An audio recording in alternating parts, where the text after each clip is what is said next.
딸 부잣집 이야기 하나, 결혼 특별법이 필요해요. 조명섭 가수 이름을 쓰지 말라는 건데요. 안녕하세요. 산나루 손작가입니다. 지상의 유머 중에는 구할이 남녀 이야기라고 하죠. 남과 여의 존재 가치가 조화이듯 남과 여는 곧 유머의 기본인가 봅니다. 유머엔 신성한 영역도 불가침 영역도 따로 없습니다.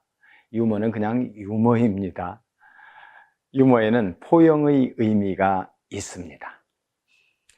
그런데 갑자기 개그맨 협회에서 일반인은 유머를 사용하지 마십시오, 이렇게 이야기를 한다면 이게 말이 될까요?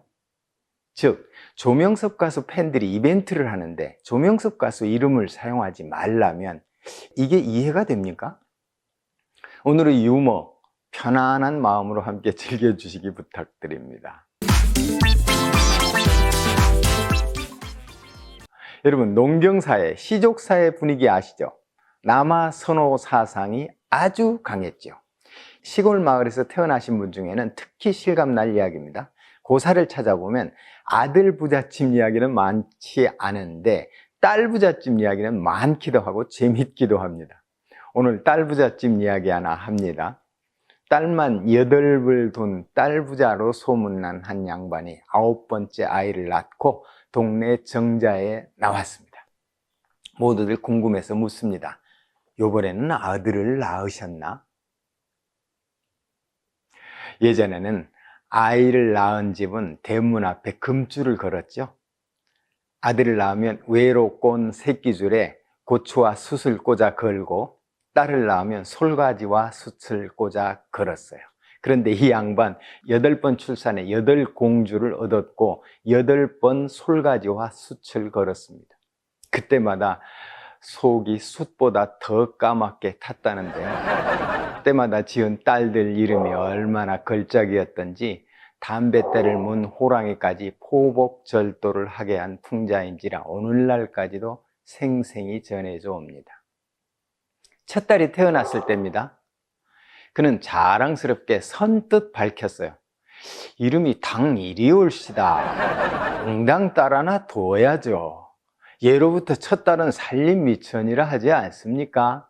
첫 딸 서운해하면 죄받을 일입니다. 허허허. 웃긴 웃었지만 왠지 공허한 웃음이었습니다. 두 번째 아이가 탄생했습니다. 이런 두 번째도 첫 아이 때처럼 금줄에 고추를 꽂을 수 없었습니다. 그러나 이 양반 하는 말, 혹 이올시다, 혹 어쩌다, 혹 그리되어 두 여식을 두었기로 이는 복이지요, 복. 그는 둘째 딸아이 이름을 혹이로 짓고 스스로 위안을 했습니다만 속으로는 씨앗 탓인지 못자리판 탓인지 3-4번은 하고 볼 일이라고 주먹을 불끈 쥐었죠. 셋째 아이가 고고성을 울렸습니다. 아뿔사, 세 번째 아이도 제 언니를 닮은 거예요. 딸이 아무리 세간 미천이기로서니 셋은 과하다는 생각이 들었던 이 양반, 이름을 셋은 과하다는 의미로 과삼이라 지었습니다. 그러나 타는 심정을 겉으로 드러내지는 않았습니다. 얼굴도 안 보고 며느리 삼는다는 셋째 딸 아닌가요? 다음에는 아들일게요. 하늘이 무심할 리 없지요. 넷째 아이가 세상빛을 봤습니다. 눈이 저절로 향한 곳, 이럴 수가 있나. 네 번째도 제 어미를 닮았습니다. 이 양반 할 말을 잃었습니다. 실로 부끄러운 숫자로다.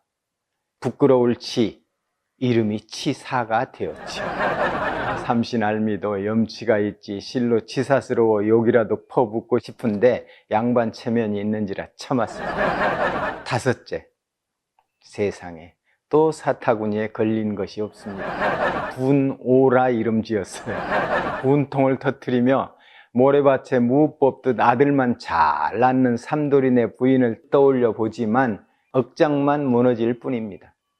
절망은 희망을 낳는 법, 중단 없는 전진으로 사나 무제한을 외칩니다. 여섯째 아이 웃음소리가 사랑채에 들렸습니다.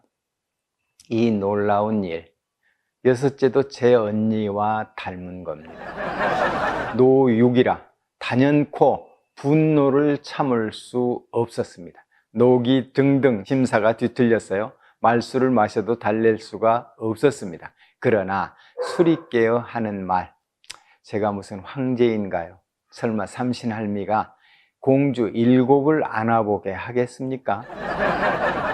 그로부터 그는 날마다 의관을 정지하고 짐짓 출타를 하는 척 교회와 사찰을 두루 다니며 백일 기도를 했습니다. 용하다는 점쟁이에게도 후한 복채를 던져주며 아들 볼 기대에 부풀었습니다. 과연 그 기대의 결과 일곱째가 고고성을 울렸습니다. 그런데 그 일곱째는 제 엄마도 안 닮고 제 언니도 안 닮았습니다. 과연 아버지를 닮았을까요? 아니었습니다. 제 할머니 계열이었습니다. 탄식할 탄, 7탄이라 하늘을 우러러 한탄하고 아래로는 땅을 치며 탄식했습니다. 이 무슨 전생의 업보란 말인가? 조상의 분묘라도 파 보아야 할 노릇인가? 다시 시간이 흘러 드디어 8번째. 하하, 이럴 수가. 다시 선녀가 날아왔어요. 옷도 안 입고 날아온 거예요. 팔소라 이름 지었습니다. 웃었습니다.